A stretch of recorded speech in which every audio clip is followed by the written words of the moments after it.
In the summer of 1999, a group of young scouts trekking through the Appalachian wilderness vanished during a sudden and violent thunderstorm.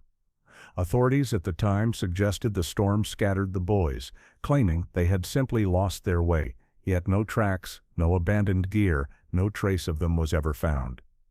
For 2 decades, the forest held its silence, until satellite images captured something strange beneath the tree canopy.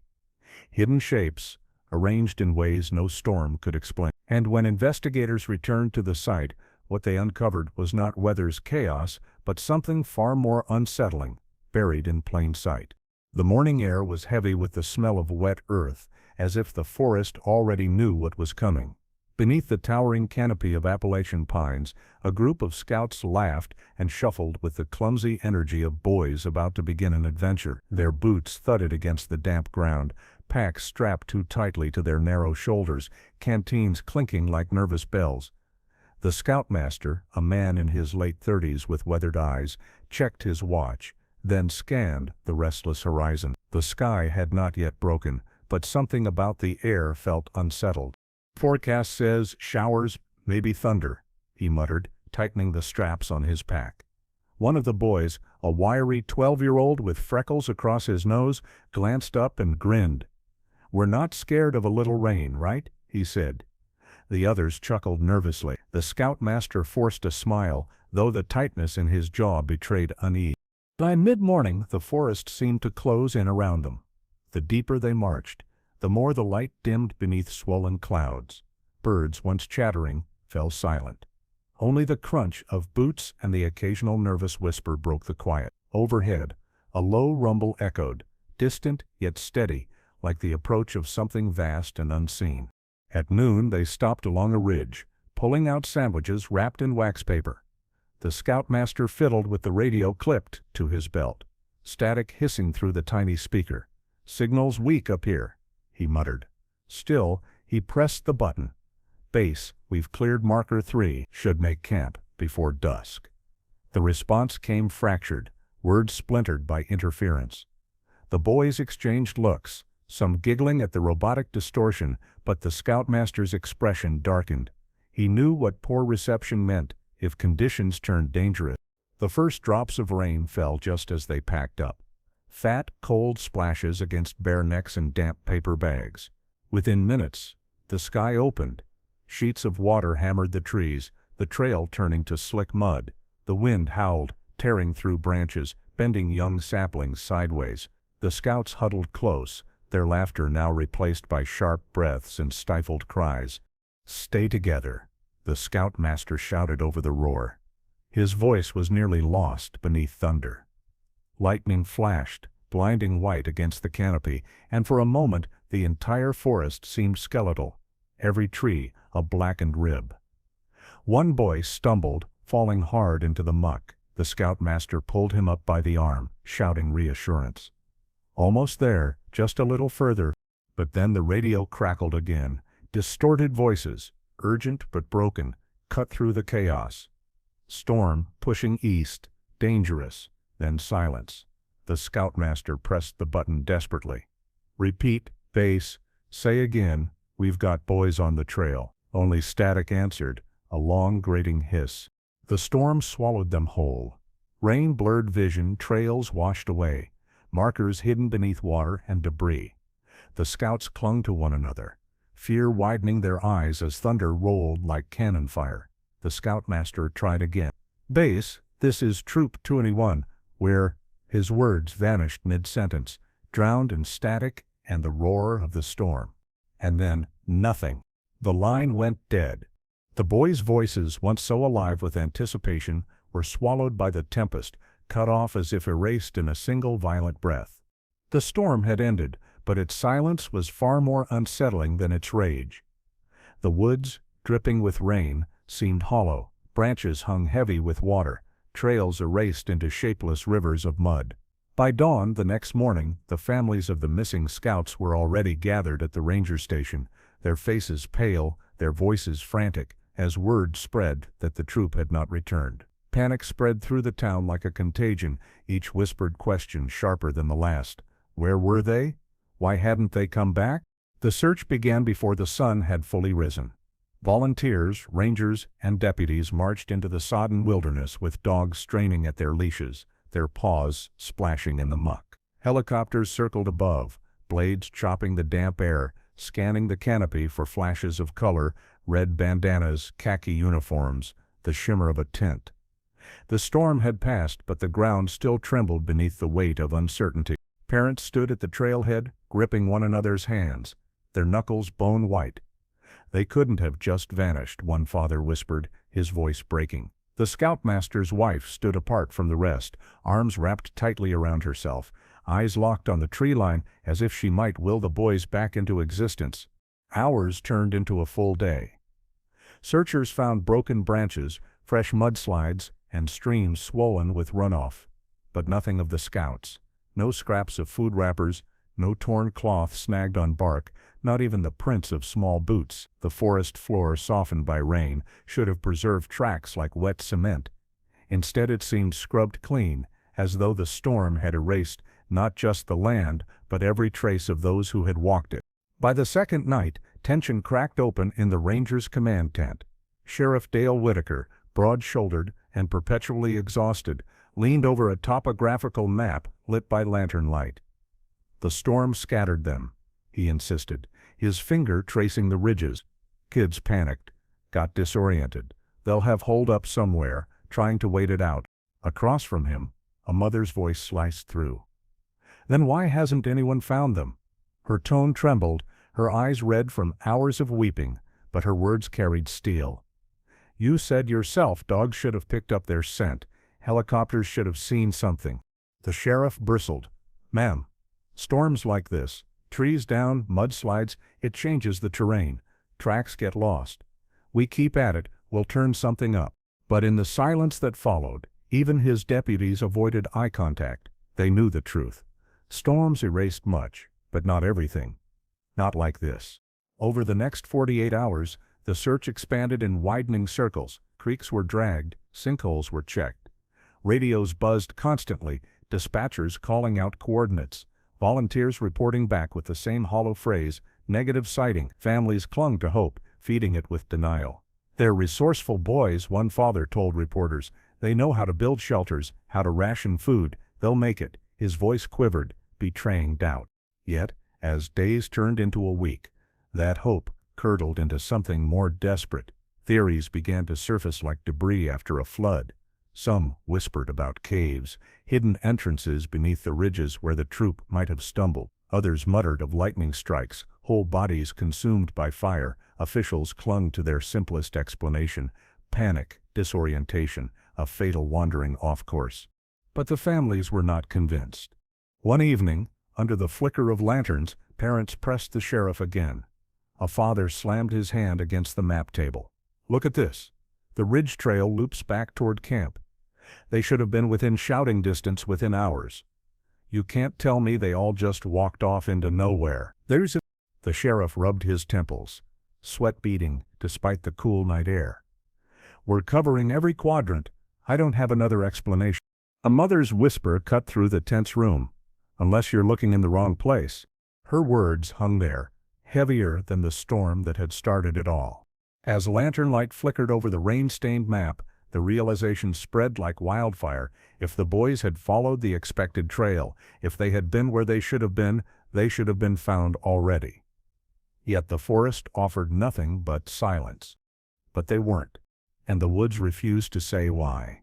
The storm left behind a wounded silence, the kind that pressed into the lungs and made each breath feel borrowed. The forest, soaked and sagging beneath the weight of rainfall, seemed as though it should have been brimming with answers. Instead, it offered nothing. Helicopters thundered above the treetops, their rotors rattling the still-drenched branches.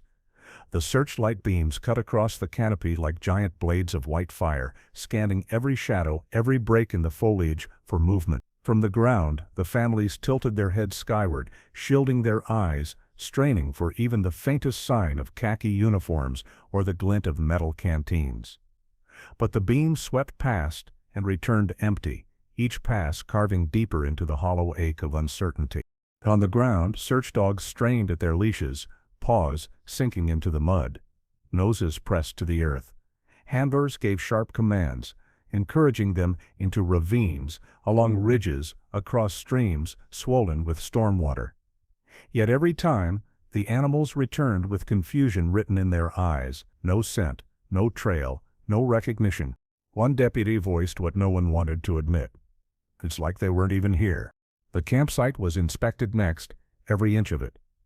The logs where the scouts had eaten lunch the day before were still damp with the storm, untouched. No wrappers, no gear, no scattered belongings. In any wilderness disappearance, something was usually left behind. A forgotten jacket, a broken compass, even crumbs. Here there was nothing. It was as though the earth had opened and swallowed the troop whole. Back in town, the parents clung to each other, their faces broadcast on evening news. The storm's chaos had given way to a different kind of violence, the unrelenting cruelty of not knowing. Mothers begged into cameras, voices raw, pleading for volunteers, for leads, for anything. Please, if you've seen them, if you know anything, bring our boys back. The fathers stood behind them, jaws tight, hands clasped in fists they could not unclench. The search command post transformed into a hive of desperation. Radios crackled, maps were unrolled, annotated, circled, then discarded when they led to nothing. Deputies returned soaked, exhausted, their boots carrying the stink of swamp and defeat. Negative. They repeated again and again, until the word felt like a curse. Still, each morning, the families returned to the edge of the forest. Some carried binoculars, others small personal items, shirts, caps, even toys, pressing them against their chests as if their children might hear the call of familiarity through the trees. One mother was overheard whispering to herself, "He hates the rain, he must be so cold." The reporters feasted on the spectacle. Satellite trucks lined the roads, cameras pointing at tear-streaked faces, anchors speaking solemnly of the missing troop. Yet behind their polished voices was the same gnawing disbelief felt by everyone on the ground. A storm could scatter boys, a storm could delay their return. But a storm could not erase them completely. By the end of the first week, even the rescuers began to falter. Some admitted quietly over cigarettes that the forest felt wrong. Too clean, one ranger muttered, shaking his head. Like the rain washed away more than just mud. Night after night, families waited by ringing phones that never carried news. In the sheriff's office, a chalkboard listed times and coordinates, marked with bold X's where teams had searched and found nothing. Each new mark narrowed the space where hope could live. And still, the woods remained silent. When the sun finally broke through the storm clouds, burning away the mist that clung to the ridges, searchers hoped the light would reveal something the rain had concealed. But the brightening of the sky only sharpened the void. From the air, from the ground, from the hollow eyes of the parents, the truth became impossible to ignore. The boys had vanished. The storm had passed. The forest stood still, heavy with answers. It refused to yield. And in that silence, a darker question lingered. Unspoken, but alive in every parent's mind. If the storm didn't take them, what did? The search had stretched beyond the forest and into the marrow of the community itself. By the second week, the town was no longer just grieving. It was whispering, in diners, in barbershops, outside the church after Sunday service. Voices dipped low as people leaned close, trading fragments of sightings and stories as if secrecy could protect them from the weight of what they said. Hunters were the first to step forward. Men who knew the woods, like the lines of their palms, who could track a deer through fog, swore they'd seen something that night of the storm. Not lightning, though the sky had been full of it, but something lower, stranger. It wasn't lightning, one hunter insisted to a local reporter, his voice sharp, his weather-beaten face pale. It was fire, moving fire. Lanterns, maybe, torches. I saw them on the ridge, where no one should have been. His words spread fast, igniting speculation. But others dismissed it. Storm tricks the eyes, another man countered. Branches, snapping, shadows dancing. That's all it was. Still, the image of moving lights in a rain-choked forest clung to the town like a burr. If there were lights, who carried them? And where were they now? Rumors bloomed in the void left by answers. Some spoke of the limestone caves scattered across the ridges, hidden mouths that opened like dark wounds in the earth. The idea that the boys had stumbled inside, seeking shelter from the storm, only to become lost in the labyrinth of tunnels, spread quickly. It was plausible. It was tragic, and it gave shape to a fear parents could almost hold on to. Yet others leaned into darker superstition. Old stories resurfaced of hermits who had once roamed those ridges, men who wanted no part of society, whose cabins were said to be filled with traps and warnings carved into wood. Children had grown up daring each other to hike near the Witch's Hollow or the Killer's Cave. Legends whispered at sleepovers, now whispered again, but with sharpened edges. What if those stories weren't just stories? In living rooms where families gathered, the television replayed pleas from the missing boys' parents. Mothers begged for anyone with knowledge to come forward, their hands gripping photographs as though the pictures themselves might vanish too. Fathers clenched their jaws silent, their eyes burning. The townspeople watched, shifting uncomfortably, wondering which whispers were wild and which carried truth. Investigators tried to stamp out the rumors. Sheriff Whitaker stood at a press conference, sweat beading on his brow despite the cool morning. "There is no evidence," he said firmly, "of foul play or of these boys being taken by anyone." His words fell flat. If anything, they fueled more speculation. For in a town where nothing had been found, denial felt like a confession of ignorance. The whispers only deepened. A waitress at the diner swore a stranger had passed through town days before the storm, his clothes ragged, his eyes sharp. A farmer claimed he'd heard voices in the woods that night, not cries for help, but chanting. One evening, as the sun bled orange behind the tree line, the mother, who had never stopped searching, walked alone along the trailhead. She carried nothing but a flashlight and her son's cap tucked in her jacket pocket. She moved slowly, almost ritualistically, scanning the ground, her breath catching at every broken branch. When she reached a clearing, something caught her eye, a small object resting neatly atop a tree stump. It was a badge. A scout's merit badge, still bright against the dark, wet wood. It hadn't been lost, not scattered in panic or torn away by storm. It had been placed deliberately. She froze, the forest around her suffocatingly still. Her hand trembled as she picked it up, her breath ragged. For a moment she swore she could hear laughter, her son's laughter echoing faintly through the trees. But when she turned, there was only silence and the endless press of the woods. Someone had left the badge there. The question wasn't how it got there, it was who wanted it found. Grief has a way of hollowing people, of grinding them down into something unrecognizable, but for Sarah Whitmore, grief did not make her smaller, it made her sharper, harder, like a blade drawn from fire. Where others in town began to retreat, resigned to the sheriff's warnings and the exhausted silence of search teams, Sarah only grew more relentless. Each morning she returned to the forest as though it had become a second home. Her boots sank into the mud, her jacket clung to her shoulders, her flashlight beam cut through mist and brush. The others told her to rest, that it wasn't safe, but she ignored them. "He's still out there," she whispered, not to anyone in particular, but as if speaking directly to her missing son. "And I'm going to bring him home." Inside her house, maps covered the kitchen table. Red ink circled ridges and trails. Blue highlighter streaked across rivers and caves. Newspaper clippings, rescue logs, and scribbled notes were taped to the refrigerator and the walls, an obsession bleeding into every surface. At night she sat at the kitchen window, staring toward the dark silhouette of the forest. Sometimes she swore she saw faint flickers of light between the trees, lanterns, fire, or perhaps just her imagination clawing at her sanity.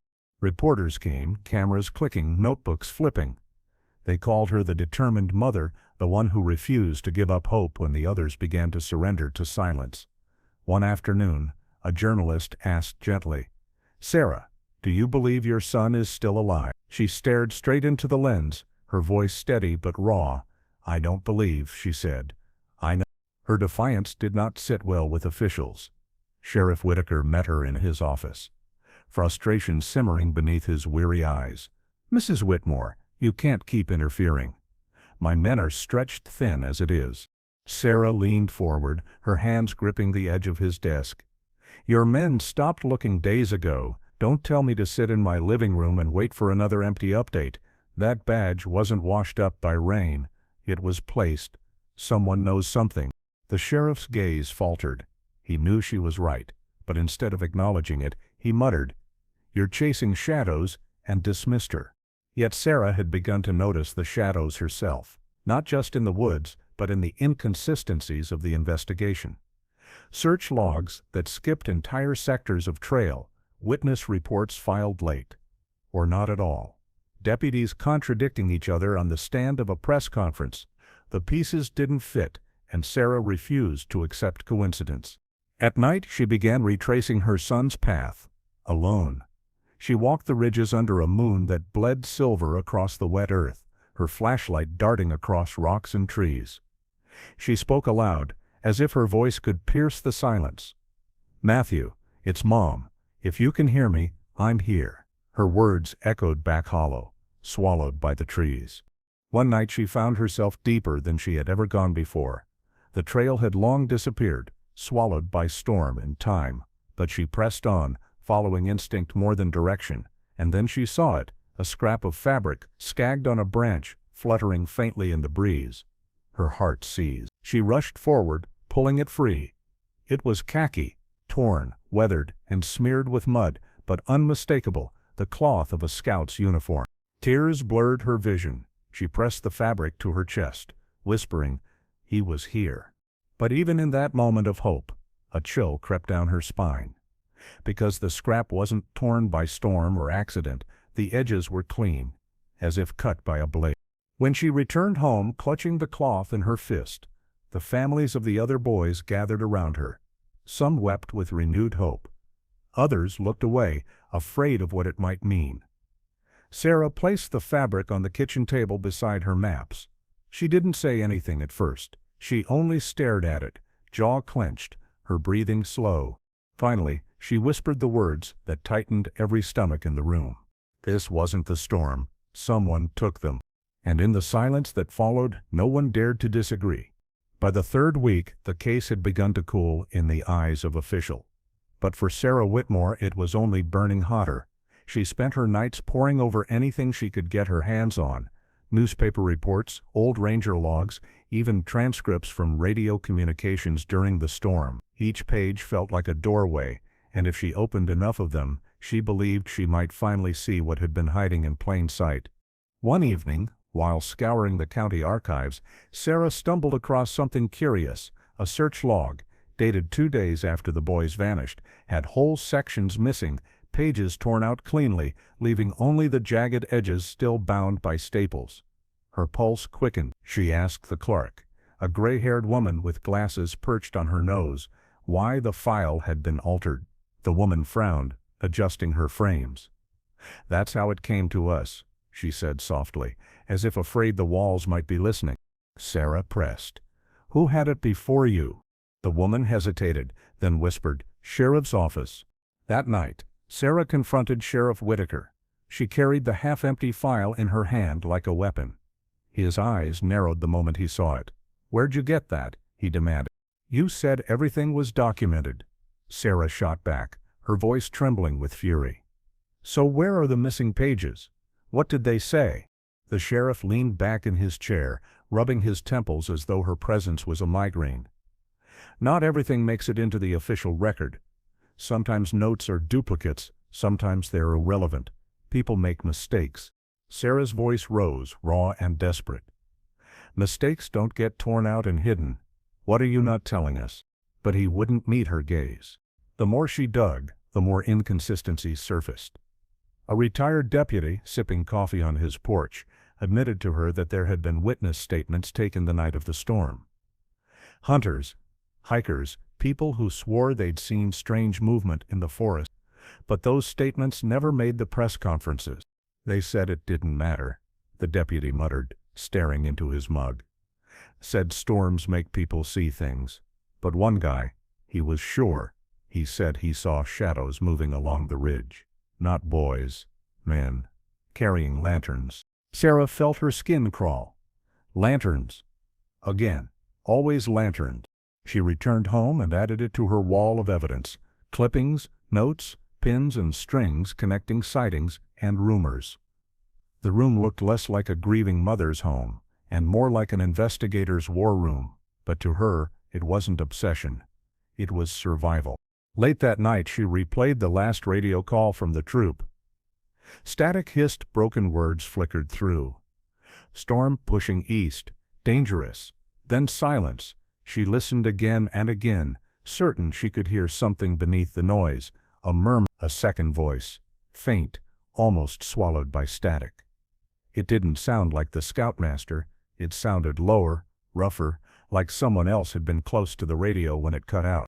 The next morning, Sarah brought her suspicions to the families. Around the kitchen table, they leaned in, eyes wide, grief hardened into disbelief. One father shook his head. "Are you saying someone was with them?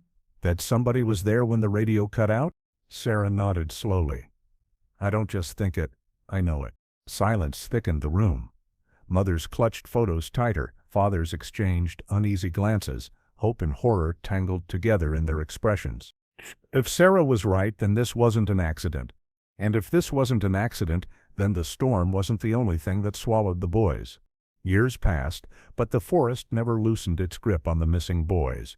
What began as a frantic search turned into vigils, and what began as vigils turned into ritual.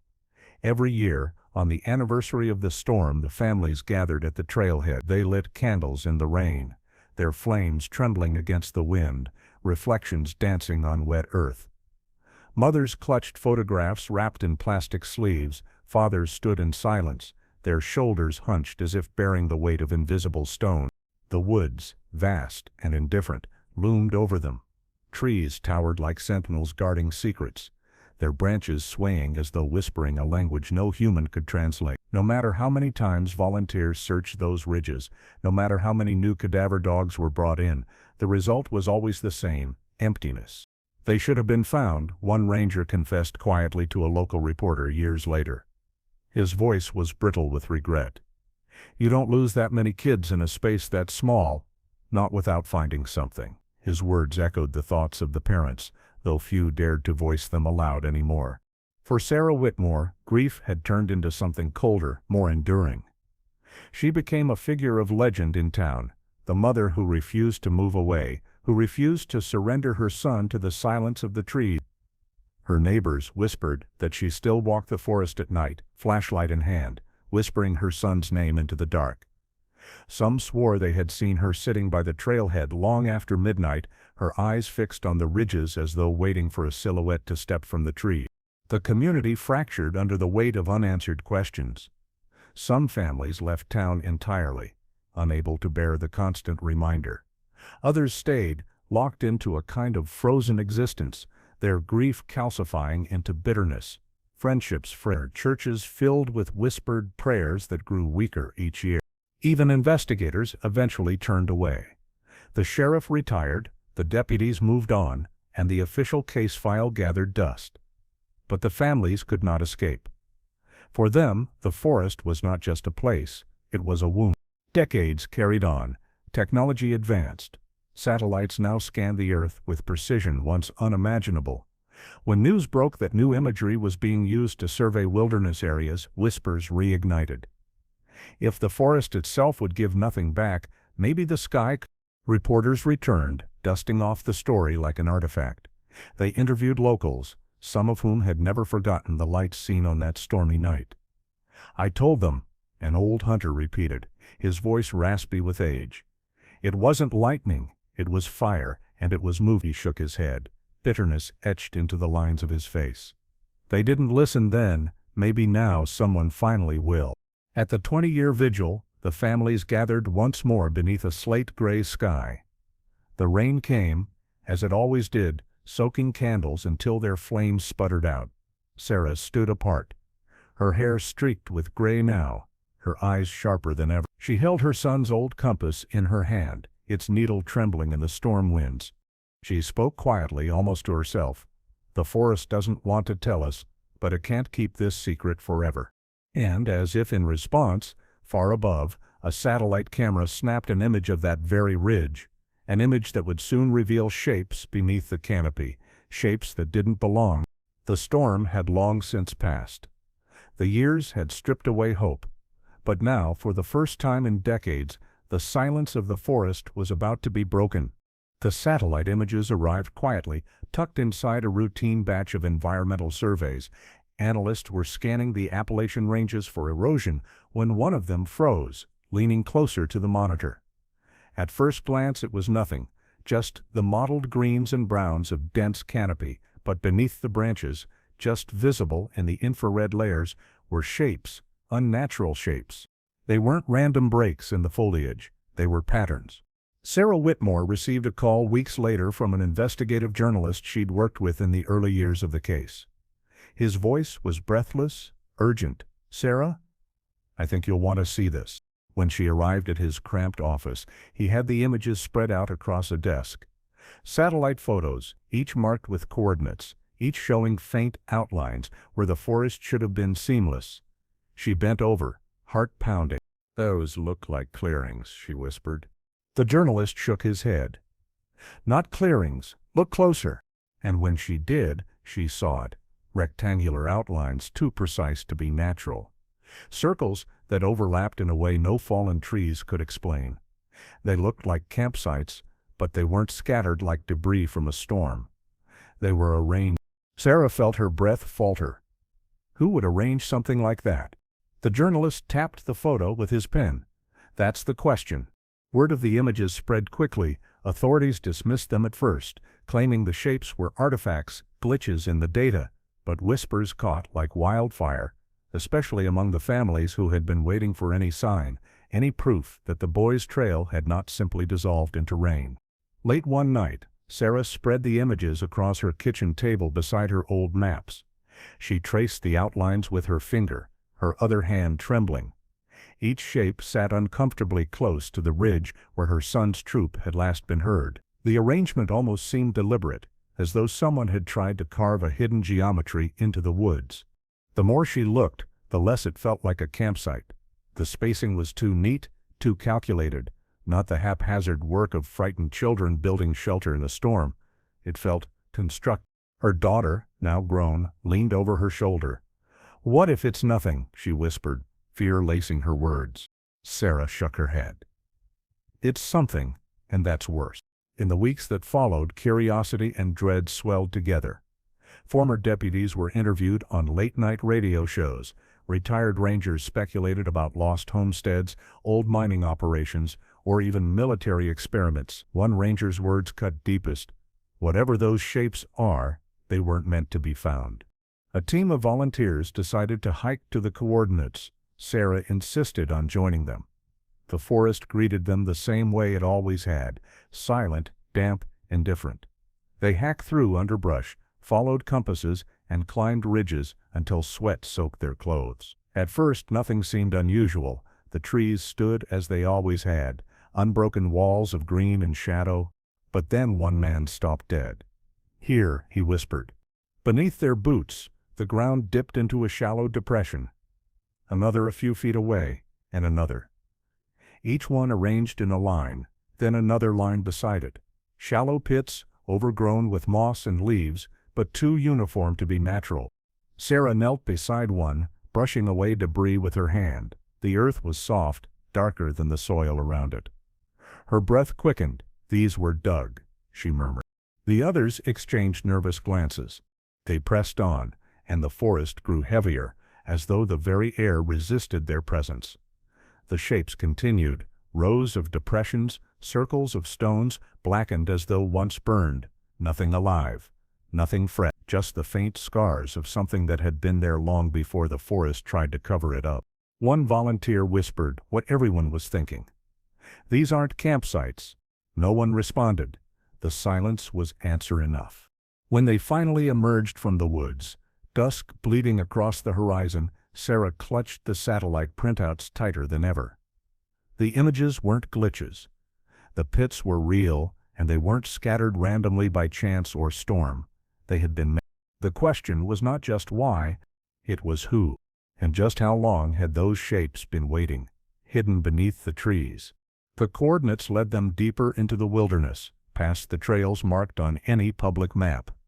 This was the kind of country where compasses spun unpredictably, where GPS units lost their bearings, and where the silence pressed harder with every step. The deeper the volunteers moved, the more Sarah felt the weight of unseen eyes. She wasn't sure if it was paranoia or something more, but each crack of a twig made her heart stutter. By the third mile, the terrain grew hostile. Brambles clawed at their arms, sucking bogs pulled at their boots, and fallen trees lay across the ridge like barricades. One of the younger volunteers muttered under his breath, "Feels like something doesn't want us here." No one disagreed. They reached the coordinates by late afternoon. The forest canopy blotted out the sun, leaving the clearing in a half-light that seemed almost subterranean. The ground here was different, soil darker. The air smelled faintly metallic, like rust and rain. At the center of the clearing stood what at first looked like a collapsed mound of earth. But as Sarah circled closer, she realized it wasn't natural. The others stepped nearer. Beneath moss and decades of decay, the outline of reinforced metal was visible. Panels half buried, a seam running across the ground like the spine of something mechanical. One volunteer knelt, scraping away dirt with his hands. His nails struck metal with a hollow clang. Everyone froze. "It's a hatch," he said. Sarah crouched beside him, running her trembling fingers along the seam. The metal was cold, too cold for the summer air. She pressed her ear against it, straining for any sound, though she wasn't sure if she wanted to hear one. One of the men shook his head, stepping back. "We shouldn't be here. This is restricted ground." He wasn't wrong. Less than a mile east, beyond a rusted fence line, lay the boundary of an old military testing zone, officially decommissioned, unofficially forgotten. But the presence of the hatch suggested otherwise. Sarah's voice trembled, but it was steady. "If my son was taken, if those boys ended up here, this place has the answers." The group debated, voices sharp, fear and determination colliding. Some wanted to turn back, to notify authorities. Others argued it would be buried again by bureaucracy, the truth hidden like it always had been. As dusk closed in, they made their choice. Together they heaved against the hatch. Rust groaned, dirt shifted, and the earth itself seemed to resist them. With one final wrench, the seam cracked open, exhaling a breath of stale, cold air that smelled of mold, rust, and something far older. A darkness yawned beneath, deeper than their flashlights could penetrate. Sarah's heart hammered in her chest. She leaned over the opening, whispering her son's name into the void. The sound fell, echoing faintly, as though swallowed by cavernous walls far below. One volunteer swore he heard something echo back, a faint scrape, a shift of stone against metal. Sarah gripped the edge of the hatch, staring into the abyss. For 2 decades, the forest had given nothing back. Now it had finally opened its mouth. The air pouring from the hatch was colder than it should have been, a stagnant chill that carried with it the stench of rust, mildew, and something faintly organic. Sarah stood at the edge, her flashlight trembling in her grip, its beam cutting only a narrow slice into the blackness below. For 20 years she had begged the forest for answers, and now that the earth had finally opened, she felt her knees weaken.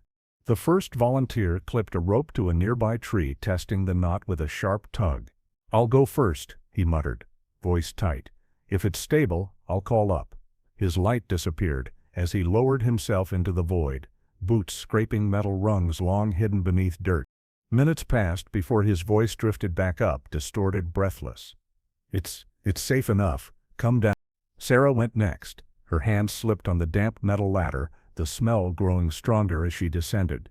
The darkness pressed against her face, thicker with each rung, until her boots struck a concrete floor slick with moisture. She lifted her flashlight. The beam revealed a narrow corridor stretching into shadow, walls lined with peeling paint and rusted pipes. Water dripped from somewhere above, each drop exploding into the silence. The others joined, their lights flickering against the wet concrete. The space felt less like a forgotten shelter and more like a tomb. They moved carefully, their footsteps echoing, and then Sarah saw it. A faded handprint smeared across the wall, at child's height, stained dark against the paint. Her breath caught. "Oh God," she whispered, her voice breaking. Further inside, they found makeshift bedding, old blankets and scraps of fabric arranged in huddled circles as though people had once lain here for warmth. In the center of one, a rusted tin can still held fragments of burned wood, the remnants of a fire that had long since died. "They were here," Sarah said, tears streaking her face. Her hand hovered over the bedding, afraid to touch, as though it might vanish like a mirage. But the deeper they went, the more unsettling the remnants became. Carvings etched into the walls, scratches of words, some illegible, some painfully clear, names, initials, symbols repeated again and again. A circle with intersecting lines. A crude drawing of trees, their branches clawing upward, and scattered among them, words gouged with desperation, help, cold, night. One volunteer stepped closer, running his fingers over the marks. "These weren't made by soldiers," he murmured. "These were made by kids." The silence thickened, pressing into their chests. At the far end of the corridor, they found a steel door half collapsed from rust. Together they pushed it open, the screech reverberating like a scream. Inside lay a larger chamber, ceiling high enough to swallow their lights, and here the evidence was undeniable. Crumpled against one wall was a boy's backpack, its straps torn but its patches still visible, merit badges sewn on with care. The thread frayed but intact.